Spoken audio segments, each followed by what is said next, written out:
Hello everyone, स्वागत है आप सभी का आपके अपने यूट्यूब चैनल परीक्षा हॉल 247 में। जैसा कि आप जानते हैं, हम जेएसएससी सीजीएल को टारगेट कर रहे हैं और जेएसएससी सीजीएल के पेपर 2 में अगर आपने खोरठा लिया है और खोरठा लेकर आप अपनी तैयारी को कर रहे हैं, जो कि 100 क्वेश्चन इसमें आपसे पूछे जाएंगे और आपके मेरिट को भी यह बनाएगा, तो बहुत इंपॉर्टेंट सेक्शन है। और खोरठा का हम लोग 100% यहां पर सिलेबस को कवर करेंगे, चाहे वह जितने भी सेक्शंस इसमें दिए गए हैं, जितने भी पार्ट्स हैं, जितने भी टॉपिक्स हैं, सबको बहुत अच्छे तरीके से यहां पर कवर करा जाएगा, कुछ भी नहीं छोड़ा जाएगा। आप बिल्कुल निश्चिंत होकर हमारे साथ बने रहें। हम लोग जो है सब कुछ करेंगे। इसके बाद फुल लेंथ टेस्ट भी लगाएंगे। सारे चैप्टर्स को जब करेंगे तो उसके एमसीक्यू भी लगाएंगे, यानी कि एक पूरा जो पैकेज होगा, कंप्लीट पैकेज होगा प्रिपरेशन का, वो हम करेंगे। और यहां पर हम केवल खोरठा ही नहीं, और भी सब्जेक्ट्स जो कि गवर्नमेंट एग्जाम के कंपटीशन में पूछे जाते हैं, वो सारे के सारे कंटेंट, सारे के सारे सब्जेक्ट के क्वालिटी कंटेंट हम आपके सामने लेकर आने के लिए प्रतिबद्ध हैं। हम अपने कर्तव्य को 100% पूरा करेंगे। आपको केवल अपना कर्तव्य निभाना है और आपका कर्तव्य यह है कि अगर चैनल पर नए हैं तो चैनल को सब्सक्राइब करके बेल आइकन को दबा दीजिएगा और ऑल नोटिफिकेशन दबा करके आप निश्चिंत होकर बैठ जाइए।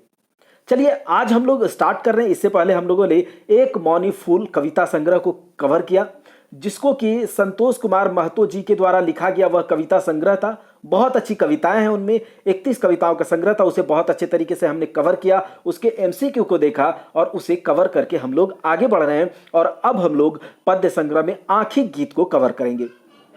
आंखिक गीत का यह पार्ट 1 है, जिसमें हम लोग 10 कविताओं को एक साथ कवर करेंगे। और इस बार जो हम लोग क्या करेंगे, एक टाइम पर कविता और नाटक एक साथ में लेकर चलेंगे, ताकि हमारा सिलेबस जो है वो रफ्तार पकड़ पाए। तो एक कविता चलेगा और साथ ही साथ हम लोग अल्टरनेट नाटक भी एक करेंगे। कोई भी एक बढ़िया सा नाटक आपको समझाते हुए चलेंगे और उसके एमसीक्यू करेंगे। आज हम लोग यहाँ पर कविता संख्या 1 से आज हमर गीतेक देशे से कहां तक चलेंगे, तो 10वां नंबर कविता तक आज अच्छे से समझेंगे। बिल्कुल हमारे साथ बने रहिए और वीडियो को एंड तक जरूर देखिएगा। यह जो कविता है आंखिक गीत कविता संग्रह किनके द्वारा लिखा गया है, तो हम लोग लेखक जी के यानी कि कवि जी के परिचय के बारे में अगले क्लास या किसी क्लास में हम लोग बात करेंगे, या फिर जब एमसीक्यू करेंगे तो वहां बात कर लेंगे। लेखक हैं श्रीनिवास पानूरी जी। श्रीनिवास पानूरी जी के द्वारा लिखा गया यह आंखिक गीत कविता संग्रह हम लोग स्टार्ट ले रहे हैं, जिसमें कि 72 कविताएं हैं। कितने? 72 कविताएं हैं। और श्रीनिवास पानूरी जी के बारे में आप बस इतना जानिए कि यह बरवा अड्डा धनबाद में इनका जन्म हुआ था और यह धनबाद के निवासी हैं। तो आंखिक गीत जो कविता संग्रह है, इसका प्रकाशन 2011 ईस्वी में हुआ था। और आंखिक गीत का मतलब होता है आंखों का गीत, आंखों के गीत, ठीक है। और आंखों की भाषा से जिस कविता को, जिस भी बातों को अगर आप अपने आंखों के द्वारा समझा पाते हैं, तो वो बात मतलब मान के चलिए कि वो आप फील करते हैं।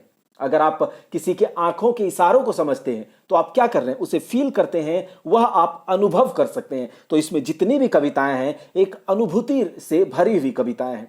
चलिए, सारे के सारे कविताओं को अच्छे से देखेंगे। आप केवल ध्यान से सुनिएगा, आपको सब कुछ समझ में आएगा। तो हम लोग कविता का नाम भी देखेंगे और कविता संग्रह को भी देखेंगे। देखिए, आज जो हम लोग 1 से 10 तक कविता करेंगे, तो इसके नाम देखते हैं। पहला है आइज हमर गीतेक देशे, हमर हाथेक माला, एखनो पूर्वेक गाले लाली, घुइर घुइर ककरा देखे आंख, मीठा फागुन हावक वासे, और रूपेक आगी जरल प्राण, और रूपेक आगी जरल प्राण, तोर याद माते, सखी आइज तोर आसे, हम सुनल ही सुनियक डाक, और करिया काजरे घर से।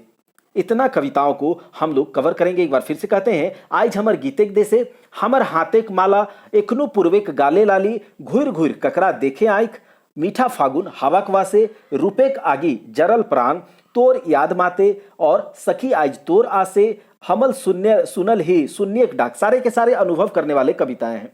करिया काजरे घर से। चलिए, पहला कविता जो है इसका हम लोग देखते हैं कौन सा है। तो इसका जो पहला कविता है, आज हमर गीतेक देशे, यानी कि आज हमारा गीत का देश में जो मैंने काव्य रचना किया है उसके देश में। चलिए, आज हमर गीतेक देशे फूटल सुधे फूल। आज हमारा गीत के देशों में मैं जो काव्य रचना, जो मैंने जितनी भी काव्य का रचना किया है काव्य जगत में, हमारा जो काव्य जगत है, मैंने जो कविताएं लिखी है, उस कविता के जो दुनिया है, उस कविता का जो दुनिया है, वो जो कविता का देश है, जो हमारा गीत का देश है, ठीक है, उसमें क्या है, फूटल सूधे फूल। फूटल का मतलब जो खाली फूल ही फूल फूला हुआ है, ठीक है, फूल ही फूल खिला हुआ है। फूटल का मतलब होता है खिला हुआ। और यहां से पता चल रहा है कि फूटल सूधे फूल का मतलब यह है कि कवि जी जो हैं, जो श्रीनिवास पानुरी जी हैं, वह बहुत ही ज़्यादा इस कविता के अंदर, इस कविता के माध्यम से हमें पता चल रहा है कि कवि जी बहुत ही ज़्यादा प्रसन्नचित्त हैं, खुश हैं। क्यों? क्योंकि शायद जो कवि जी कह रहे हैं कि जो कवि की रचनाओं, जो काव्य जगत में एक पहचान बना ली है कवि जी की रचनाओं ने, तो इसीलिए यह बहुत खुश हैं। और इनके काव्य की रचनाओं के जगत में, काव्य जगत में क्या है, इनके गीत के देश में जो है खाली फूल ही फूल खिला हुआ है, मतलब आनंदित है।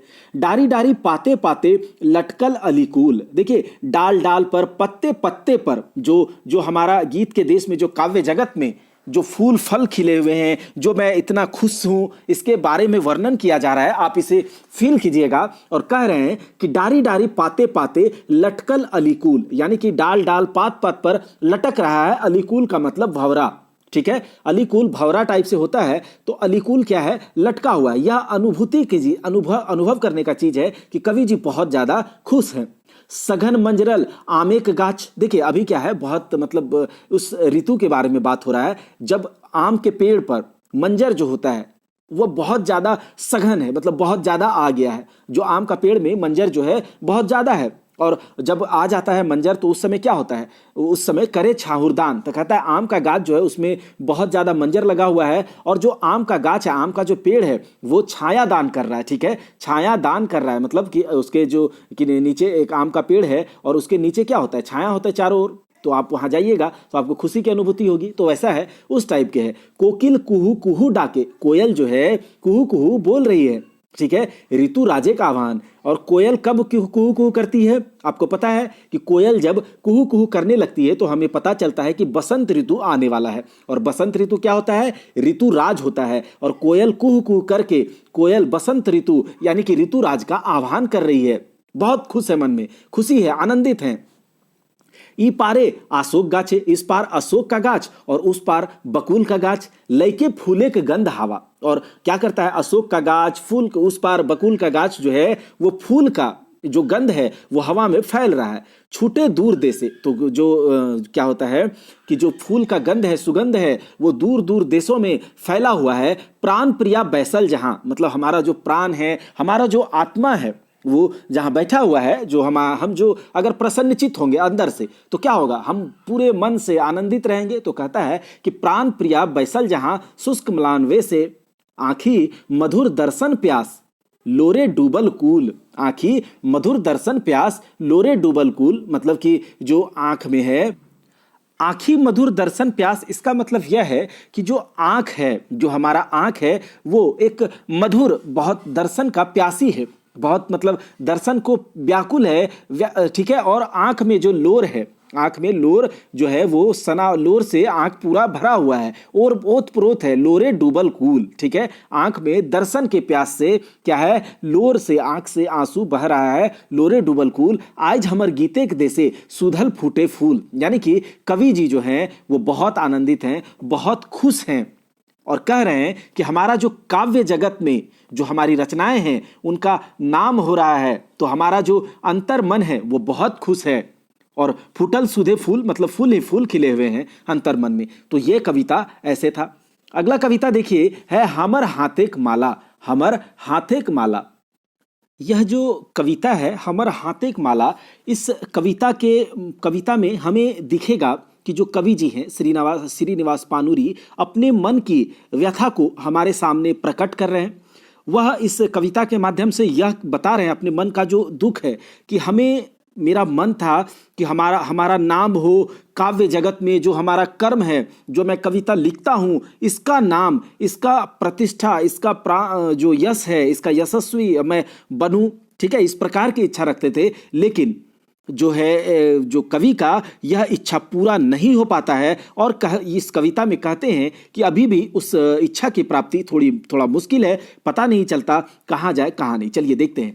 हमर हाथेक माला हाथे रहा है, भीड़े कारण पारली ना सामने तो हर जाए। मतलब वो जो इच्छा है, जो इच्छा था कवि जी का, जैसे कि कहा जाता है कि हाथ का माला, अगर आप अपने हाथ में माला लेकर कहीं चढ़ाने जा रहे हैं तो भीड़ के कारण वो आप माला वहां पर नहीं चढ़ा पाते हैं। अगर माला, जैसे कि आप किसी मंदिर में गए, आप भीड़ बहुत ज्यादा है, हाथ में माला लिए हैं कि जाएंगे मंदिर में, स्थान पर आप उसे चढ़ाएंगे, लेकिन नहीं चढ़ा पाए आप भीड़ के कारण। तो क्या है, आप उस भीड़ को चीर नहीं पाए और आप अपने इच्छा को पूरा नहीं कर पाए। तो वही है इस कविता के माध्यम से जो कवि जी हैं अपने मन की व्यथा को बता रहे हैं आंखों के गीत के माध्यम से, आंखों के गीत के माध्यम से, कि जो हमारे हाथ की माला है, यानी कि जो मेरी इच्छा थी कि काव्य जगत में मेरा नाम हो, वो पूरा नहीं हो पाया। यहां पर भीड़ के कारण हम नहीं उस इच्छा को पूरा कर पाए। युगे युगे साध मने, देखते देखते उड़ल छने, डाकल पाखी दूर बने, मानुष निरुपाय।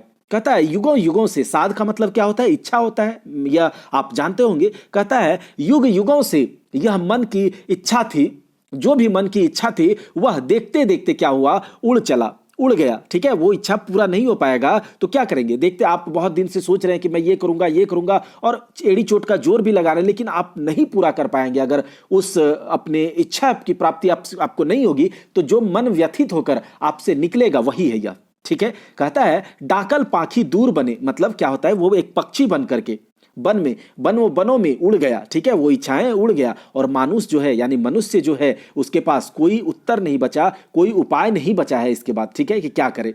ठूट डारी सादेक पाखी, लोरे छलछल दुयो आंखी। कहता है ठूट डारी, ठूट का मतलब समझते हैं, एक ऐसा डाल होता है, एक ऐसा डाल जिस पर कोई पत्ती या फूल नहीं लगा हुआ है ना, तो वो है ठूट। तो ठूट डाली जिस पर पत्ती फूल कुछ नहीं लगा हुआ है, हम उस तरह के डाली पर इच्छा के पंछी को बैठाए हुए हैं और हमारे आंख से, दोनों आंख से छल छल क्या हो रहा है, लोर, आंसू जा रहा है। करे इदिक उदिक ताका ताकी, और इधर उधर हम क्या कर रहे हैं, ताका ताकी कर रहे हैं, कोई उपाय ढूंढ रहे हैं, कुछ कोई मिल जाए, कोई हमें उस मंजिल तक पहुंचा दे, यह हम क्या कर रहे हैं, उपाय ढूंढ रहे हैं। लेकिन बुझ आगू बढ़ा दाए, कहता है कि यह जो बुझ मतलब समझ के, आगू मतलब आगे, बढ़ा मतलब बढ़ना और दाए मतलब मुश्किल। तो क्या है कि समझ बूझ कर आगे बढ़ना थोड़ा सा मुश्किल था और हाथ में, मतलब जो भी मेरी इच्छा थी वह हाथ में ही रह गया, यानी कि जो मन में था इच्छा कि करेंगे, लेकिन वो अभी तक पूरा नहीं हो पाया है। यानी कि जो हमारी इच्छा थी वो वहां तक अभी पहुंच पाना आसान भी नहीं है और नहीं पहुंच पाए हैं। तो इस कविता के माध्यम से आपने क्या समझा, बहुत अच्छे से आपने समझा होगा। अब अगला है एखनु पूर्वेक गाले लाली। देखिए इसमें क्या है कि अभी भी यह इस कविता के माध्यम से जो कवि जी हैं, यानी कि जो श्रीनिवास पानुरी जी हैं, इस कविता के माध्यम से क्या बताने की चेष्टा कर रहे हैं वो हम लोग देखते हैं। देखिए मैंने पहले ही कहा है, ये सारी की सारी कविताएं जो हैं इसमें एक बहुत ही गूढ़ रहस्य छुपा हुआ है, एक बहुत ही बड़ा रहस्य, मतलब कि आंखों के माध्यम से, इशारों के माध्यम से सारे के सारे कविताओं, इसमें आप अनुभूति कीजिए, कुछ लिखा कुछ और गया है और कहना कुछ और चाहते हैं। तो यहां पर यह है, तो एखनु पूर्वेक गाले लाली, मतलब कि अभी भी पूर्व के, जो पूरब होता है उधर से क्या होता है, सूर्योदय होता है, और सूर्योदय जब होता है तो आप क्या देखते हैं कि जो पूरब में जो सूर्य होता है वो लाल लाल सूरज निकलता है। तो कहता अभी भी पूरब के, जो पूरब में सूर्योदय हो रहा है तो वह लाल लाल है और उजाले का समय हो रहा है। तो उजाला है, यानी कि जब प्रकाश होता है तो अंधकार भी है, जब अच्छा समय है तो बुरा समय भी है। तो हर कुछ के बारे में यहां पर बात करेंगे।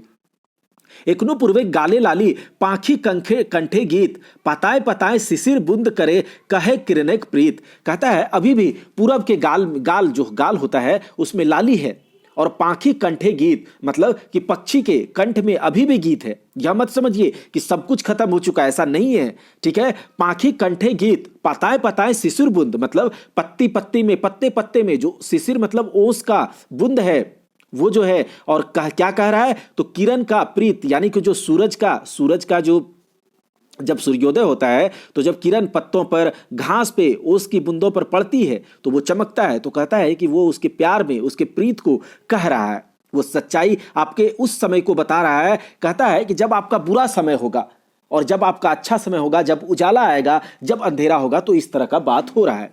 एखन हमाय निशिक गंध, आंखी निशाक भाव। देखो अब यहां पर यह भी कह रहा है कि देखो अभी ऐसा है कि अभी अच्छाई भी है तो बुराई भी है, और अच्छाई को आपको सूर्योदय से बताया जा रहा है तो बुराई को रात से, अच्छाई को दिन के उजाले से बताया जा रहा है तो बुराई को रात के अंधेरे से, अच्छाई को बाघ से कंपेयर किया गया है तो बुराई को डरती हुई हिरनी के समान बताया गया है। तो यहां पर यही है, कहता है कि एखन हवाए निशिक गंध, कहता है अभी भी हवा में रात का गंध है, यानी कि बुराई की गंध अभी भी आपको हवा में देखने को मिलेगी। एखन हवाए, हवा मतलब हवा, निशिक मतलब रात, और गंध का मतलब सुगंध होता है। और आंखिक निशाक भाव, मतलब निशाक भाव का मतलब कि अभी भी इस हवा में रात का गंध है, बुराई की झलक आपको दिखेगी।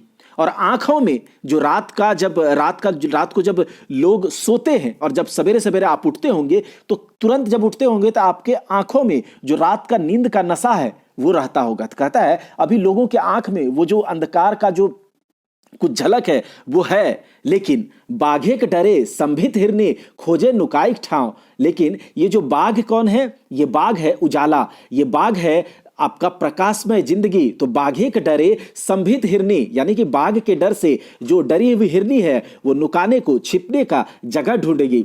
ठीक है, अभी भी है वैसा। एखन सांझेक भूलल पथिक निभवे पुरना रीत एखनु ताराक देसे। देखो कहता है एखन सांझेक भूलल पथिक निभवे पुरना रीत, कहता है अभी भी सांझ का जो भूला हुआ पथिक था। अच्छा, सांझ को कौन भुलाता है अपना रास्ता? जैसे कि यहां पर सूर्योदय और सूर्यास्त के बारे में बात हो रहा है, तो सांझ को अपना रास्ता सूर्य भुला जाता है। और वो क्या करता है? सांझ को सूर्योदय होता है पश्चिम की ओर और फिर पूरब में सवेरे निकलता है। तो जब निकलेगा, जब अंधकार से उजाले की ओर हम लोग जाएंगे, तो कहता है कि वो अपना पुराना रीत को अभी भूल गया है। सांझ का भूला हुआ पथिक फिर क्या है? उजाला आ गया, अच्छाई आ गया है, अच्छा समय आ गया है। ठीक है, बुरा समय पार हो गया। तो यही बात है, कहता है अभी भी जो भूला हुआ, जो सांझ का भूला हुआ पथिक था, वो अपना पुराना रीत निभा रहा है। एखनु ताराक देशे खिचपिचिया सभेक वास, कहता है अभी भी तारा के देश में जो खिचपिचिया सभेक वास, वो जो तारों के समूह में, सब खिचपिचिया मतलब तारों के समूह में, तारा के देश में जो तारों का समूह है उसमें सबका वास है, अच्छे का बुरे का सबका वास है। आदि कवि वाल्मीकि कंठे उन्हें उच्छ्वास, कहता है कि देखिए यहां पर बात कर रहा है कि वाल्मीकि के कंठ में, वाल्मीकि जो थे, आदि कवि जो वाल्मीकि ऋषि वाल्मीकि जी थे, उनके कंठ में अभी भी उनका जो लोगों का उनका जो उच्छ्वास, मतलब यह कह सकते हैं कि जो प्रोनाउंसिएशन है, जो उनका आवाज है, जो कुछ भी कह ले, तो वो अभी भी बस रहा है। एखनु दुशासन कुरु सभे मनवे शकुनिक जीत, कहता है अभी भी वाल्मीकि के कंठ में जो उच्छ्वास था, जो मिठास थी, जो करुणा थी, जो दया था, जो ममता था, जो क्षमा था, अभी भी आपको दिखने को मिलेगा इस तारों के समूह में। यह जो तारों का देश है इसमें आपको मिलेगा। तो अभी भी आपको दुशासन, कुरु मतलब कौरव लोग, जो दुशासन कौरव जो थे, जब कुरु वंश का जब लड़ाई हो रहा था महाभारत में, तो कुरु वंश को दिखाया जा रहा है अंधकार के से, बुराई से। तो अभी भी बुराई है तो अच्छाई भी है, अगर अंधेरा है तो उजाला भी है। तो कहता है अभी भी जो दुशासन है, कुरु है, ये सब अभी भी शकुनी के जीत को मना रहा है। शकुनी का जीत कौन सा है? आप जानते होंगे, शकुनी जो इन लोगों को जिताया था, कौरव को पाप से, बुराई से जिताया था, जिताने की कोशिश कर रहा था ना, तो वही बात है। और शकुनी कब जीते थे? तो वो जो चौसर खेलते थे उस टाइम पर, तो गलत तरीके से जीते थे। तो वही है, अभी गलत है तो अच्छाई भी है, बुराई है तो अच्छाई है, अंधेरा है तो प्रकाश है, सूर्योदय है तो सूर्यास्त है। यही इस कविता के माध्यम से कहने को कवि जी कहें कि एखनु पूर्वेक गाले लाली। आप लोगों को अगर समझ में आया है तो कमेंट करके जरूर बताइएगा, और अगर वीडियो अच्छा लग रहा है तो लाइक भी जरूर कीजिएगा। घूर घूर ककरा देखे आंख, देखो यह जो कविता है यह एक बहुत ही अच्छी कविता है। इस कविता में जो कवि जी हैं वह जब सूर्योदय होता है तो सूर्योदय के समय क्या होता है कि उस समय का जो दृश्य है, उस समय क्या क्या होता है, उस समय के एक मनोरम दृश्य को इस कविता के माध्यम से उकेरने का प्रयास किए हैं। चलिए देखते हैं। कहता है कि घूर घूर ककरा देखे आंख पागल ऐसन ताइक, कहता है घूम घूम कर किसको देखता है यह आंख पागल ऐसा। जो क्या कह रहा है कि एक ऐसा दृश्य है, एक ऐसा मनोरम दृश्य है जिसको देखते ही मन मेरा पुलकित हो उठता है, जिसको देखते ही मेरा आंख नहीं थकता है। पागल ऐसा एक टक मैं इस दृश्य को देखना चाहता हूं, हमेशा देखना चाहता हूं, युगों युगों तक देखना चाहता हूं। वही कहता है घूम घूम करके मेरा आंख जो है किसको देखना चाहता है, पागल ऐसा ताक रहा है। ककर रूप के आलो सदा धरती झरे, कहता है किसके रूप के प्रकाश से जैसे कि सूर्योदय जब होता है तो उसके प्रकाश से जब जब छटा उसका जो छटा जब पानी से होते हुए, पहाड़ से होते हुए नीचे गिरती है, वो जो उसका किरण तो चमकता हुआ हर कुछ जो दिखता है, पक्षियां चहचहाती है। तो इस दृश्य को यहाँ पर उकेरा गया है, वर्णन किया गया है। कहता है कि इस दृश्य को हम घूम घूम कर देखते हैं, पागल ऐसा ताकते हैं। ककर रूप के आलो सदा धरती झरे। कहता है किसके रूप के प्रकाश से जो धरती है, आकाश है, वो क्या हो रहा है, उस पर छटा बरस रही है। गिरिमालाक शिखर देसे महासागरिक तटे। कहता है कि सागर के जल से, सागर का जो जल है, सूर्य जब दूर से सूर्य का जो प्रकाश है सागर के जल से टकराती है, पहाड़ पर्वत से टकराती है, तो क्या होता है, उस जब वह देखते हैं तो मन मंत्र मुग्ध हो जाता है। ठीक है। उसके बाद कहता है जब यह दृश्य होता है, पहाड़ पर्वत से सूर्य का जो प्रकाश है जो धरती पर जब टकराती है, जब पहाड़ से, समुद्र से, पानी से टकराती है, नदियों नालों से, तो क्या होता है, उस समय पुलक मगन पाखी गावे मोदक छवि आंक। कहता है उस समय जो पक्षियां होती हैं वो पुलकित मन से, मगन होकर, मंत्र मुग्ध होकर पक्षियां क्या करती हैं, कलरव करने लगती हैं, पक्षियां गाने लगती हैं। मोदक छवि, जो ये मंत्र मुग्ध जो छवि है उसको देख करके, ककर पाने हृदय टाने भरे अमृत काने। कहता है किसको पाने के लिए, जो इसका हृदय है वो एक टान, जो एक आकर्षण है उसको खींच रहा है, उसके आवाज से, पक्षियों के चहचहाट से हमारा कान अमृत से भर जाता है। ठीक है। और ये जो समय है, यह जो दृश्य है, यह सौंदर्य जो है सूर्योदय के समय का अद्भुत दृश्य, इस समय को यहां पर वर्णित किया जा रहा है। जब ये समय, जब सूर्योदय होता है तो नदियों, तालाब में, समुद्र, जो नदियां तालाब होती हैं, जो पक्षियां चहचहाने लगती हैं, कमल खिल उठते हैं। तो जब कमल खिल उठते हैं, कहता है कौन रूपेक अद्भुत छटा फूटल नदी बाने। कहता है नदी के किनारों में सब जगह कौन सा ऐसा रूप का अद्भुत छटा है जो फूट गया है, और किसको खोजने के लिए, जो पागल भंवरा है। ककर खोजे पागल अलिकुल रसे भीजल पाए। कहता है फूल वगैरह, कमल, ये सब खिल उठता है और उसके रस को खोजने के लिए जो व्याकुल भंवरा जो है पागल की तरह चारों ओर दौड़ने लगता है। और यह जो मनोरम दृश्य है सूर्योदय के समय का, इसका बखान किया गया है इस कविता में। क्या आपको समझ में आया? अगला है मीठा फागुन हवाक वासे। यह जो कविता है मीठा फागुन हवाक वासे, तो यह एक सच्चाई पर आधारित कविता है। यह सच को, एक यथार्थ को बयां करती है। यानी कि इसमें कवि जी क्या कहते हैं, जरा देखते हैं इसे, कि मीठा, जो फागुन की महीना है वह मिठास भरा होता है। इसका जो हवा में, फागुन के महीना के हवा में मिठास का वास होता है, एक मिठास का, एक मस्ती भरा वातावरण होता है। फागुन का एक महीना मिठास से भरा हुआ एक महीना है। बताइए यह जो महीना है इसके बारे में कवि जी के द्वारा कहा जा रहा है। दोस्तों आपसे मैं एक बात कह रहा हूं कि आप जो भी मैं कविता को यहाँ एक्सप्लेन कर रहा हूं, आप इसका हिंदी नोट्स बनाने का कोशिश कीजिएगा, और उसके बाद जो कठिन वर्ड्स होंगे उसे भी लिखने का कोशिश कीजिए, ताकि आप उसे रिवाइज कर पाएं टाइम पर। और जब आप इस तरह से करते होंगे तो जरूर कमेंट में कहिएगा कि हाँ, इस तरह से मैं नोट्स बना रहा हूं, तो मुझे बहुत खुशी होगी। ठीक है। और मैं उससे पर्सनली कांटेक्ट भी करूंगा उन बच्चों से। देखिए कहता है ककर घरे, देखिए ककर देही आग लागल आ ककर आंखिक पानी, ककर घरे चांद हासे चाल बिना छानी। कहता है कि यह जो फागुन का मिठास भरा महीना है, यह जो फागुन का मस्ती भरा वातावरण वाला महीना है, बताइए यह किसके जीवन में आनंद या उमंग का संचार नहीं कर पाता है, किसके शरीर में आग लगल, मतलब इस तरह से कौन ऐसा लोग है जिसके आंखों में पानी आ जाता है। और यह जो इसमें कहता है कि हाँ, ऐसा जरूर हो सकता है कि ककर घरे चांद हासे चाल बिना छानी, ऐसा जरूर हम कह सकते हैं कि जो यह फागुन का महीना है वह उन्हीं लोगों के जीवन में आनंद या मिठास नहीं भर पाता होगा, जो वह एक गरीब व्यक्ति होगा और जिसके घर में छप्पर नहीं होगा, चाल बिना छानी, छप्पर तक नहीं होगा, और चांद जो होगा, ककर घरे चांद हासे, यानी कि जिसके घर में चांद, उसके छत पर जब छप्पर नहीं है तो चांद ऊपर उसके घर पर क्या हो रहा, हंस रहा होगा उस पर।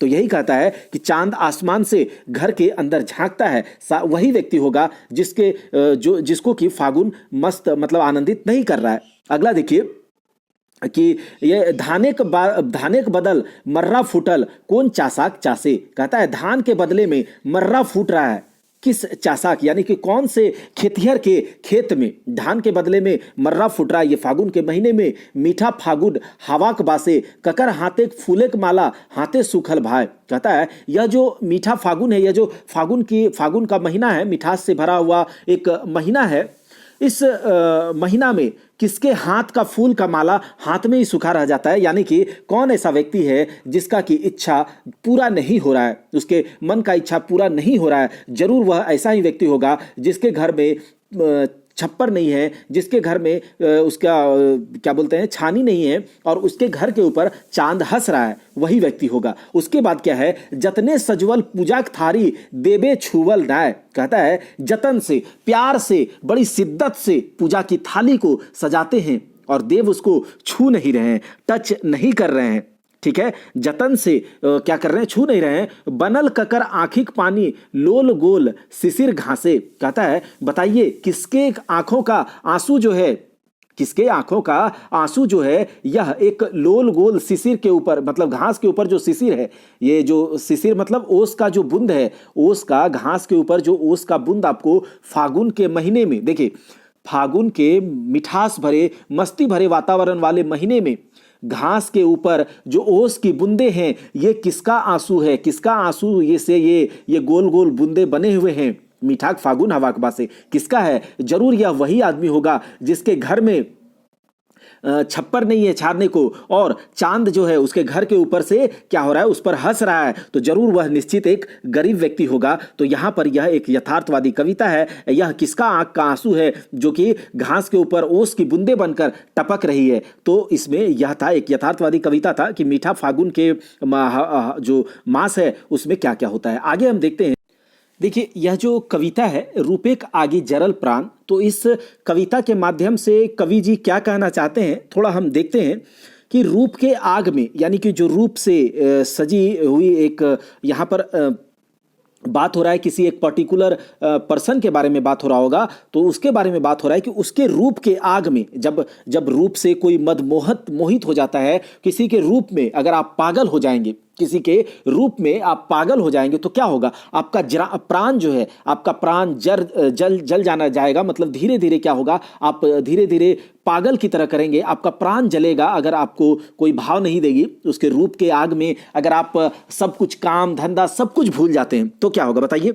तो आप क्या होगा, उसके प्रेम में, उसके प्यार में पागल हो चुके हैं, उसको पाने के लिए आप पागल हो चुके हैं। तो इस तरह का यह कविता है कि रूप के आग में जरा है प्राण, पानी के बदल बरसैल आग। पानी के बदले क्या हो रहा है, यह इतना इसका जो प्यार में यह इतना पागल हो गया है कि इसको लग रहा है कि पानी के बदले क्या बरस रहा है, आग बरस रहा है। बिना मेघे आकाश, आकाश में कोई बादल नहीं है, फिर भी पानी के बदले इस पर आग बरस रहा है। मतलब यहां पर कह रहा है कि जो रूप को देख करके, किसी के रूप को देख करके उसके प्यार में यह इस कदर पागल हो चुका है कि इसका जो अंदर का, उसके रूप के प्यार के आग में इसका तन मन झुलस चुका है। बिना मेघे आकाश फूकल लहर हवा के अंगे धधक उठल आसपास। कहता है कि जो हवा लहर जो हवा के से क्या हो रहा है, उसका अंग अंग जल उठा है, आसपास जल उठा है। घासे शिशिर प्यासे सुखल, मतलब इसका मतलब यह है कि घास पर जो ओस की बूंदे हैं, वो ओस की बूंदे भी प्यास के मारे सूख रही हैं। मतलब इतना यह पागल हो चुका है, इतना अंतर मन से यह झुलस चुका है, इतना इसके शरीर में आग लग चुका है, किसी के प्यार में, किसी के रूप में यह इतना पागल हो चुका है। कैसन ये अग्निवान, बताइए यह अग्नि का जो वर्षा है यह क्या है, कैसा है। रूपेक आगी जरल प्राण, मतलब रूप के आगे, किसी के रूप पे मोहित होकर के किसी का अंतर तन मन इतना झुलस चुका है, इतना जल चुका है। ठीक है, कौन मायावनी छटा मोहक, मतलब किस मायाविनी, मतलब कौन ऐसी रूपमती मायावती, और मायावनी जानते हैं ना आप, जो माया कर देती है, जो जादू कर देती है। कौन ऐसी मायावनी जादूगरनी है जिसके छटा, जिसकी मोहक छटा से यह जो तृष्णा का सागर है, यह जो प्यास का सागर है, यह जो प्रेम, ऐसा प्रेम तृष्णा का सागर है जो उस पर लहर मार रहा है। तृष्णा सागर कहे डाके, मतलब तृष्णा का सागर जो है वो डाक डाक करके हमें बुला रहा है, बोल रहा है कि यदि तुम इस तृष्णा को, सागर को, तृष्णा के सागर को, यह जो प्रेम तृष्णा, यह जो प्यार का पागलपन यौवन तुम पर चढ़ा हुआ है, किसी के रूप के आग में तुम इतने मनमोहक हो करके इस तरह से जो तुम्हारा तन मन प्राण झुलस रहा है, यदि इसको तुम पार कर जाते हो, पारे जोदी खेव, अगर तुम इससे पार कर जाते हो, इसको पार कर जाते हो, तो तुमको क्या होगा? रूप नगरे पथे आनल शिखरे सुधा पान। तो क्या होगा? तुम जरूर इसको अगर तुम पार कर जाते हो तो तुम्हें जरूर अमृत पान का अवसर मिलेगा। लेकिन अगर तुम इसी में रह जाओगे, यहां पर यह कहा जा रहा है, मैं उन बच्चों से भी कह रहा हूं कि अगर कोई किसी के अभी प्यार में पागल है तो यह टाइम नहीं है प्यार में पड़ने का। आप अपना पढ़ाई कीजिए, किसी के प्यार में पड़ के आप अपने अंदर मन को झुलासिए मत, पढ़ाई कीजिए सही से। अगर इस प्रेम तृष्णा को पार कर जाते हैं तो जरूर आपको अमृत का पान करने का मौका मिलेगा। रूपे कागी जरल प्राण। तो समझ में आया कि यह कविता क्या है? आगे देखते हैं, तोर याद माते, तोर याद माते। देखिए, अभी जो इससे पीछे का कविता था जिसमें कि कवि जी हम लोगों को बता रहे हैं कि जो रूप के आग में किसी के रूप से इतना मंत्रमुग्ध नहीं हो जाना चाहिए कि सब कुछ भूल करके मेरा तन मन इतना जल जाए, इतना झुलस जाए कि हमें सब कुछ याद ही ना रहे, ऐसा करके।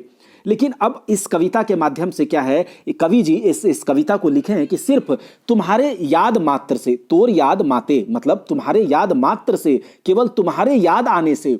देखो यहां पर क्या है, कवि जी एक ऐसे मतलब व्यक्ति का जिक्र कर रहे हैं, वर्णन कर रहे हैं इस कविता में कि जो कि एक लड़का होगा और एक अपनी प्रेमिका को अपनी प्रेमिका को, अपनी गर्लफ्रेंड को याद कर रहा है, आप लोगों के बात मत ये से। और उसके केवल उसे याद आने से, मतलब याद कब आएगा? जब दोनों बिछड़े रहेंगे।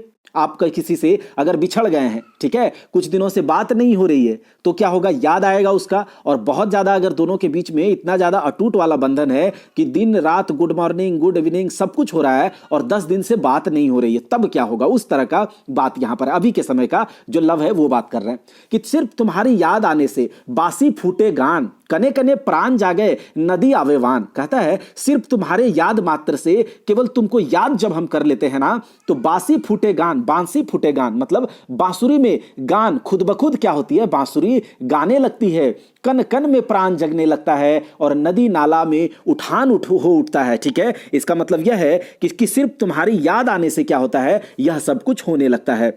उसके बाद क्या होता है और देखते हैं भाई।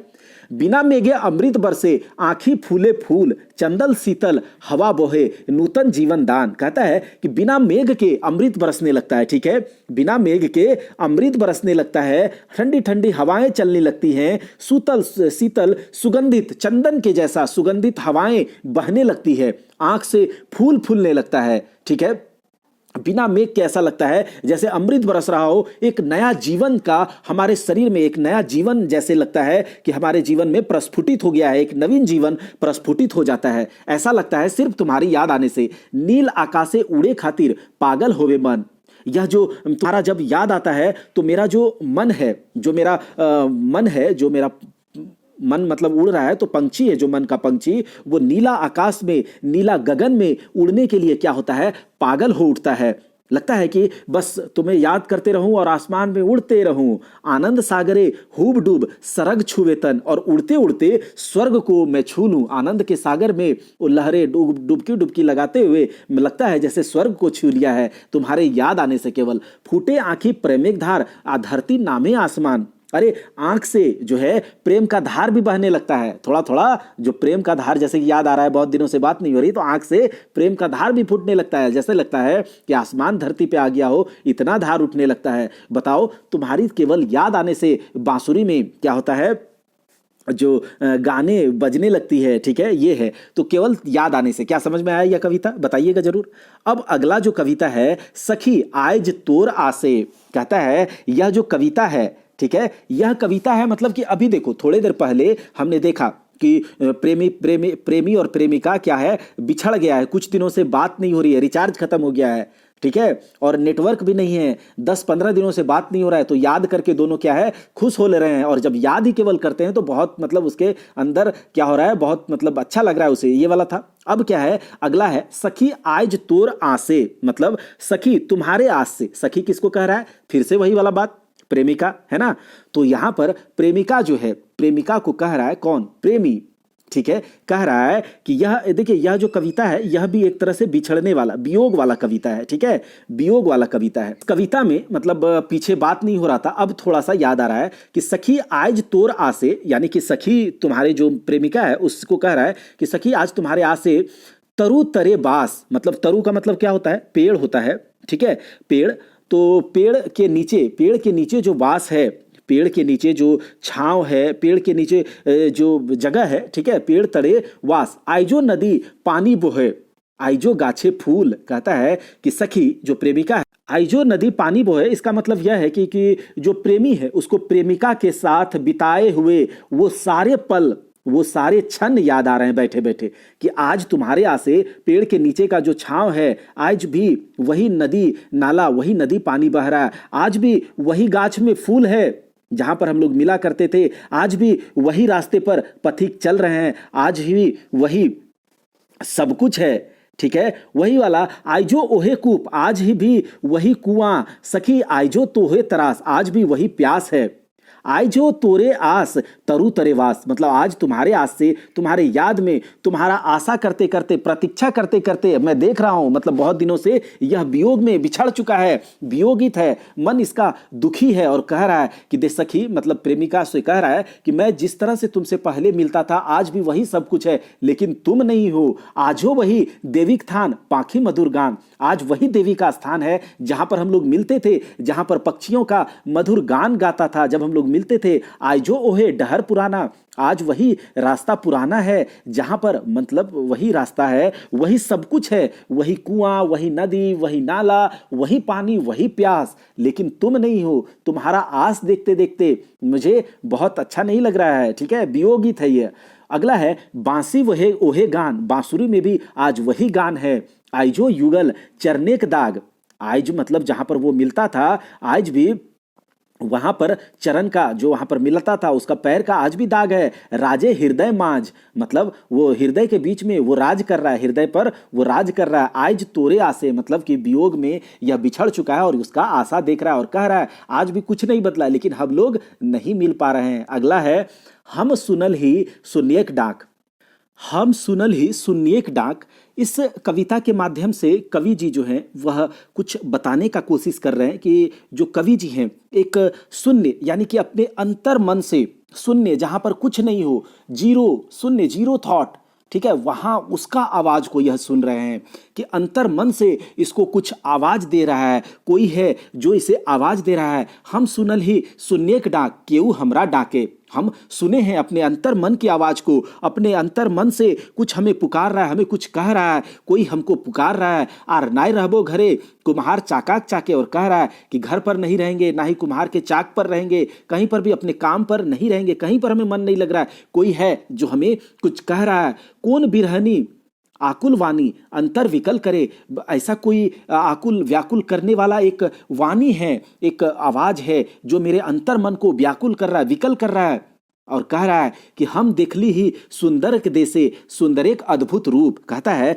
हम जो है एक ऐसा अद्भुत, एक ऐसा सुंदर वातावरण, जिसका सौंदर्य और वातावरण अद्भुत है, जिससे सुंदर कुछ नहीं है, हम उसे देखे हैं। हमें कोई ऐसा कह रहा है, हमें ऐसी अनुभूति हो रही है, तो यह क्या होगा? तो कवि जी का जो साहित्य कर्म होगा, जो कवि जी का काव्य कर्म होगा, जो कवि जी का रचना होगा, जिसमें कवि जी को सबसे ज्यादा सुख की अनुभूति होती है, उसके बारे में बात हो रहा है। कहता है कि हम जो है, हमारा जो मन है, जो हम यह एक ऐसा सुंदर देश देखे हैं, एक ऐसा सुंदर सौंदर्य अद्भुत रूप देखे, एक ऐसा वातावरण अद्भुत देखे हैं, जिसके आगे इंद्रासन एक आसन जहां ताड़ ऐसन ठूट, जिसके आगे इंद्रासन यानी कि स्वर्ग लोक का जो सिंहासन है, वह भी जिसके आगे ताड़ के जैसा ठूंठ है, मतलब जिसके आगे ताड़ का ठूंठ, मतलब जिसका ताड़ का ऐसा पेड़ जिसमें कोई फल भी ना हो, उस तरह का उसका वैल्यू है, उसके आगे ऐसा वातावरण है, ऐसा सौंदर्य,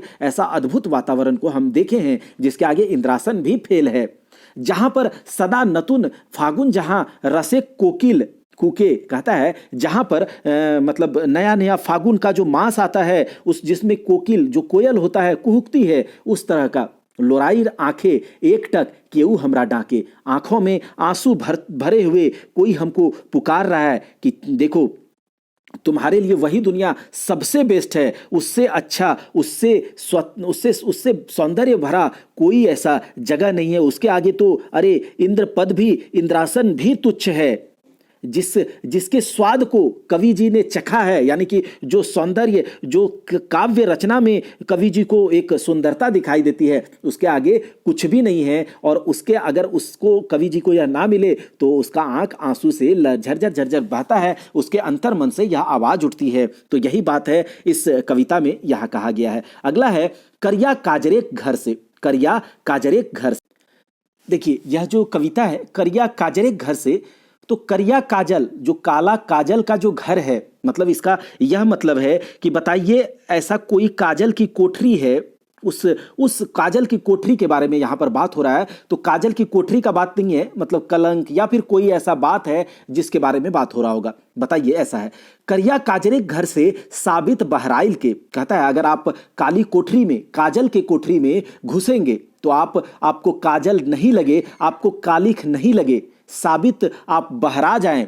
कहाँ उस साबुन जे धोवे दाग के, अगर आप काजल काली कोठरी में घुसेंगे, अगर आप काजल से भरी हुई घर में घुसेंगे तो आपको कालिख लगेगा ही लगेगा। जैसे कि अगर आप गलत काम नहीं करते हैं लेकिन जहां गलत काम होता हो वहां आपका उठना बैठना हो, तो बताइए कि आपके शरीर पर, आपके अंग पर या फिर आपके आचरण पर, आपके व्यवहार पर क्या उसका थोड़ा भी असर नहीं होगा? और अगर नहीं भी होगा तो जो कलंक होगा वहां पर जाने से, तो बताइए वो कौन ऐसा साबुन है जो उस दाग को धो देगा।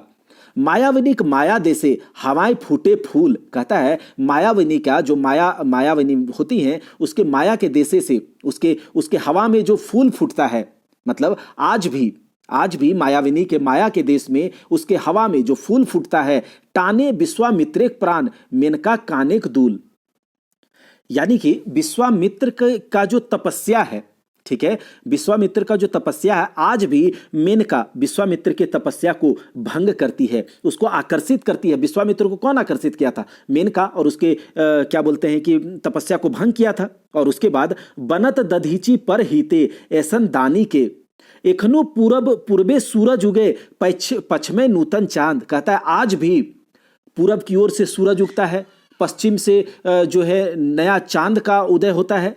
बाटे नूतन जीवन भले शोभे फूले बांध, यानी कि बाटे नूतन जीवन भले शोभे फूले बांध, यानी कि आज भी पूरब की ओर से सूरज उगता है, पश्चिम में जो नया चांद होता है उसका उदय होता है। और बाटे नूतन जीवन भले शोभे फूले बांध, यानी कि आज भी पश्चिम की ओर से, पूरब की ओर से सूरज उगता है, पश्चिम की ओर से चंद्रमा का उदय होता है, और यह हमारे जीवन में एक नव जीवन को, एक नया जीवन को बांटता है।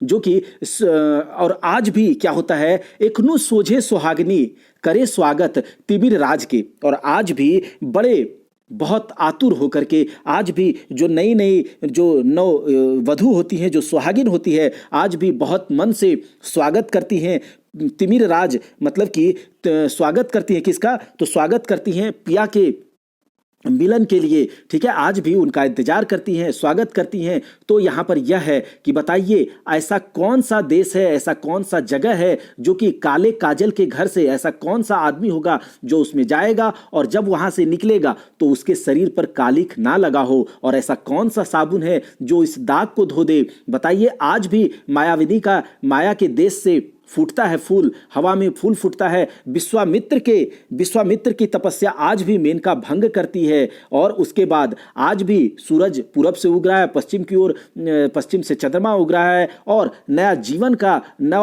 जीवन हम लोगों को देता है, ठीक है ये। और आज भी सुहागिन जो है वह स्वागत करती हैं रात में, जो रात्रि आगमन का, ठीक है। तो ये 10 तक कविताएं थी। ये 10 कविताएं आज आप लोग इसको रिवाइज कीजिए और इसके नोट्स जरूर बनाइए। इसके नोट्स हिंदी में जब मैं इसे समझा रहा हूँ तो आप इसे पॉज करके या फिर कुछ थोड़ा थोड़ा कीवर्ड्स जो होते हैं, जो कठिन वर्ड्स होते हैं, उनको हिंदी में लिखिए और एक नोट्स जैसा बनाइए ताकि आप उसे रिवीजन कर पाएं। और जब हम एमसीक्यू लगाएंगे तो देखिएगा आपसे आसानी से सारे के सारे एमसीक्यू बनेंगे। और मैं एक नाटक के संग्रह को, नाटक को भी बीच में कवर कर दूंगा। ठीक है, तब तक के लिए जय हिंद, जय भारत। आप अपनी तैयारी में लगे रहें और कंप्यूटर के 20 क्वेश्चंस जो आएंगे आप कंप्यूटर के क्लास को भी जरूर देखिए। और अगर आप चैनल पर नए हैं तो चैनल को सब्सक्राइब कीजिए। मैथ्स के मैं आर.एस. अग्रवाल को कंप्लीट करवाऊंगा इसी चैनल पर बहुत अच्छे तरीके से। तो चैनल पर जरूर बने रहें, चैनल को सब्सक्राइब करें, सपोर्ट करें और दोस्तों में हमारे वीडियोज को शेयर करें। जय हिंद, जय भारत।